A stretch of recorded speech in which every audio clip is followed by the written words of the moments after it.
خلينا نفرق ما بين الكوتش والمنتور. المنتور ده بيكون عدى بنفس الطريق، او على الاقل درس الطريق كويس قوي، بيوجهك ويشرح لك ويديك رايه حسب خبرته. نتيجته بتكون تقريبا مقاربه للسبب اللي قلنا عليه في انك تستشير حد تعرفه. فانت كل اللي بتعمله هو انك بتستشير حد مر بتجربه شخصيه، فهو بيقول لك فقط في حدود التجربه اللي مر بيها او سمعها.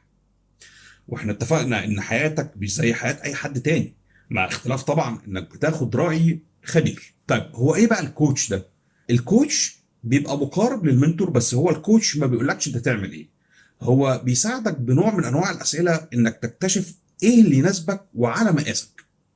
يعني المبدأ اللي بيبقى شغال بيه ان انت الوحيد اللي تقدر تقرر، لان قدراتك وحياتك انت ادرى بيها وهتختلف عن الناس التانية. هياخدك في رحلة من الافكار وهيساعدك انك ترتب اولوياتك لحد ما توصل للاجابة اللي تناسبك انت.